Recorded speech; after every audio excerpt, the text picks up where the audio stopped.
Warning, this video contains a heavy amount of spoilers. If you would like to play Bioshock before you watch this video, I suggest going and do that now.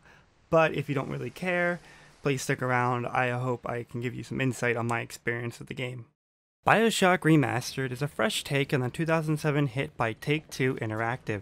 The original game received a lot of praise and awards throughout the industry. I completely missed the boat on it at the time since I didn't own a PS3 or an Xbox 360. I was too busy with Pokemon Diamond and Mario Galaxy.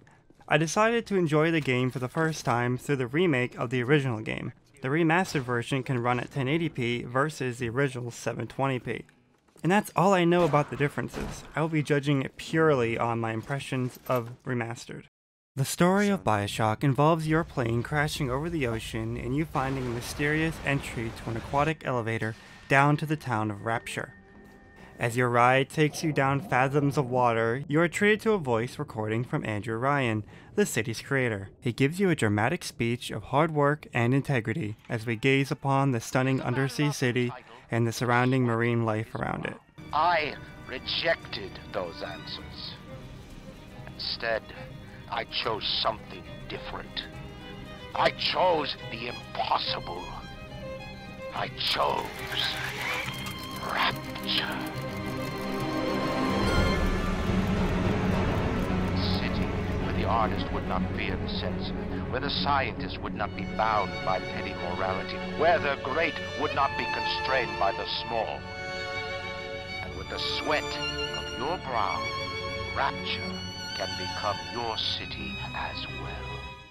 As we arrive, we see a man named Johnny killed by a mutilated woman with hooks for hands. She tries to break into your safe bubble, but she has no luck and decides to leave. You hear some static on your radio near you, and a voice asks you if you would kindly pick it up. He introduces himself as Atlas and promises you that he'll help you to get away if you help him to save his family. As you progress, you come across a strange needle and put in your arm. Atlas tries to calm you down as your fingers are sparking with electricity and you fall over the banister and go unconscious.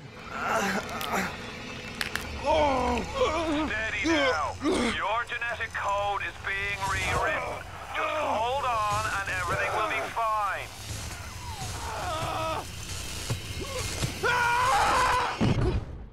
You lie there as two splicers investigate and then flee as a little girl and a monster come to look at you, only to pass you up because you're still alive while mentioning about something called Adam. When you wake up, you discover your ability to shoot lightning from your fingertips, which allows you to proceed through the hallway.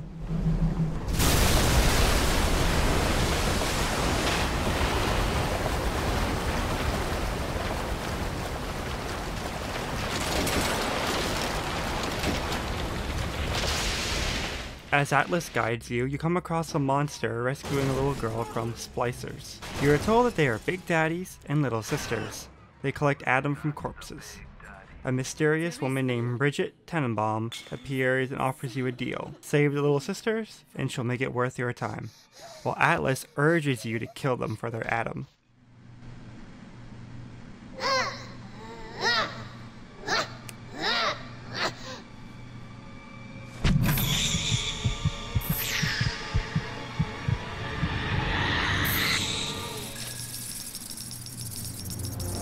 The Atom functions as a means to upgrade yourself as you explore Rapture. In this town, it's seen as a source of power and strength. You proceed through the next parts of Rapture, performing a laundry list of tasks to advance. Kill a mad surgeon, take photos of mutants, and try to save Atlas's family. As you arrive, Andrew Ryan destroys the bathysphere that his family was hiding in. Enraged, Atlas asks you to help him take revenge on Ryan in exchange for your escape. Now that Ryan is very aware of your interference, he wants you out of his way. As you reach Arcadia, he has all the trees killed, destroying the oxygen supplying Rapture. You must then save the forest by collecting the necessary parts. When you save yourself and Rapture's few inhabitants, you and Atlas are ready to confront Ryan. You hop in your bathysphere with intentions to take down the Big Cheese. Unfortunately, you're intercepted and taken to Fort Frolic. A mad artist, known as Sander Cohen, offers you escape for helping to realize his artistic vision, his magnum opus. You take photos of his 3 traitors and he'll grant you your freedom. He lets you go mostly unharmed, but you should be glad you're not trapped in plaster like his other works of art. As you're reunited with Atlas, you're back on the hunt for Ryan. However, in order to enter, you'll need to shut down the power plant as the entrance won't let you through otherwise. Upon your visit to Ryan's office, he has set the core to self-destruct. He believes the city is either his or no one's. A season for all things. A time to live and a time to die. A time to build and a time to destroy!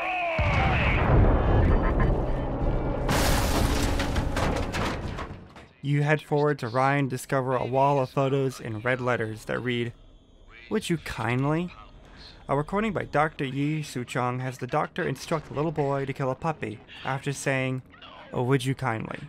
As you try to understand the circumstances, you proceed to confront Ryan. He reveals who you are in a dramatic monologue. He explains that you're controlled by the phrase, "Would you kindly?" and then orders you to kill him. After you kill Ryan, you run over and turn off the self-destruct. Atlas breaks character and introduces himself as Frank Fontaine. He thanks you for your help taking down Ryan and sends the security after you. You escape with the help of Tenenbaum and the Little Sisters.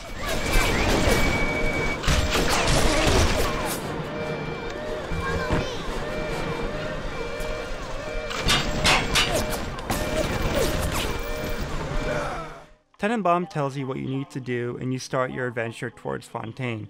Unfortunately, this is where the story begins to feel like it's already wrapped up.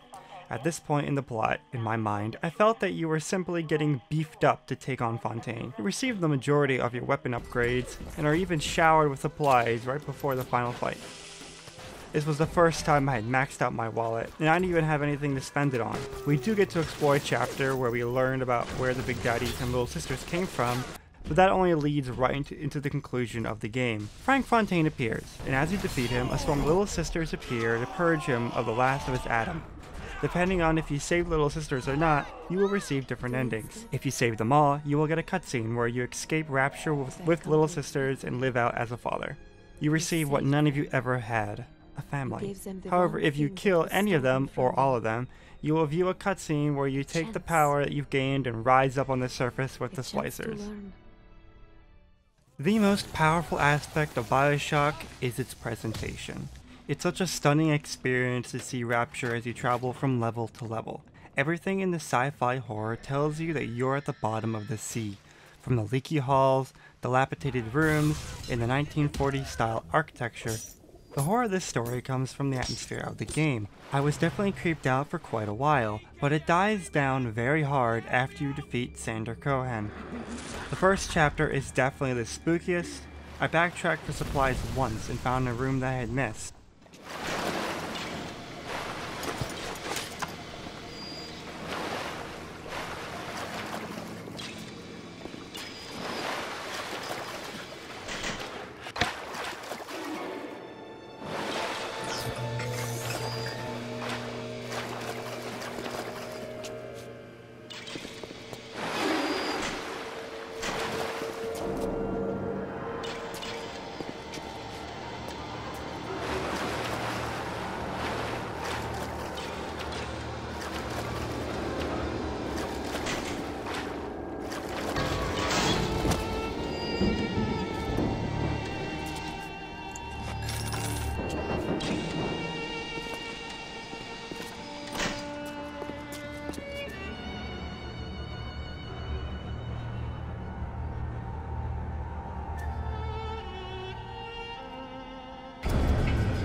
Throughout the game, you come across recordings that citizens of Rapture have left behind. This is the main way that you are told the story of its people, the struggles of the lower class, the ideals of Ryan, and the power of Fontaine and his rebels. My favorite recording is the demise of Dr. Yi Suchong. As we hear him speak of his failures with the Big Daddies, we hear him overcome and murdered, and we can look directly to a corpse, eternally pinned to a table by a dusty drill. Andrew Ryan was such a thrilling antagonist for the game. His dramatic speeches that he showered on you in your story made every moment more exciting. I quote him to my friends sometimes just for fun.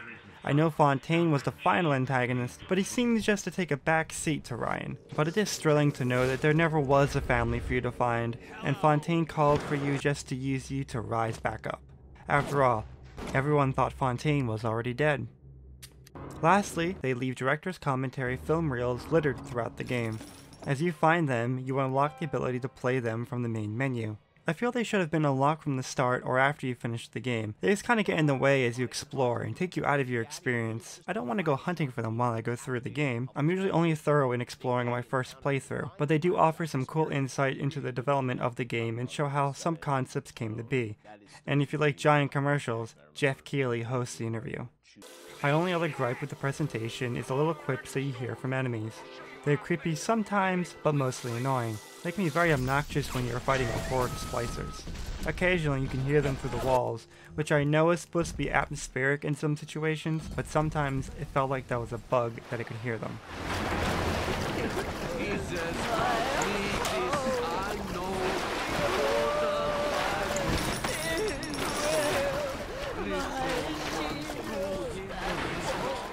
The mechanics of Bioshock are simple. You like magic, sci-fi powers, and guns? Well, here we go. You get an array of guns and weapons at your disposal. I personally like using the shotgun, with occasionally the pistol or crossbow. You also have a chemical thrower, Tommy gun, grenade launcher, and your trusty wrench. All these function exactly as you would expect. You're given several upgrades to these weapons that can be quite helpful if you like that weapon, such as power, ammo count, or knockback decrease. Your other abilities stem from your plasmids. You can get abilities like electricity, fire, ice, telekinesis, wind, etc. Most of which range from being useful in combat to acting like a key to progress through the chapter. This plasmids are what gave power to the lower class to rise up and start a war within Rapture, and explain why there was such a desire for Adam. The game introduces you early on to the idea of hacking. See a security camera? Shock it to open up a hacking minigame. Then you can have the security bot summoned to defend you from splicers. You may also hack turrets to shoot splicers for you. I feel the hacking was used very ineffectively. See, you have to arrange the pipes to cause a flow of green something to get to the end of the course. It's an easy enough minigame that only presents challenge when the developers increase the amount of traps or the speed of the flow. I think that they should have introduced new ways to do hacks or new pieces as the story went on. Instead, you can only get upgrades to reduce flow speeds or traps on screen. And tapping all these boxes to see what's inside doesn't make it more fun to play. Don't make me do that.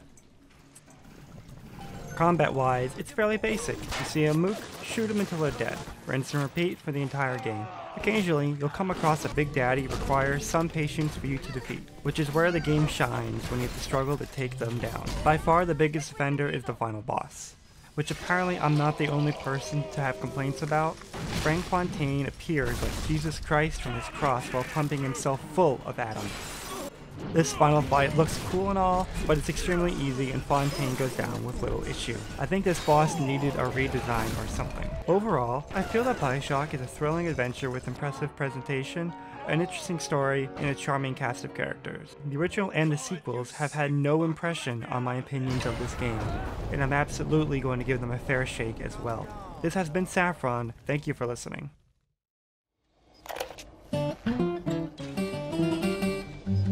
Regarding your review of Anna Culpepper's latest musical insult, of all the worthy artists in Rapture, why you continue to devote column inches to this musical gremlin is beyond my imagination.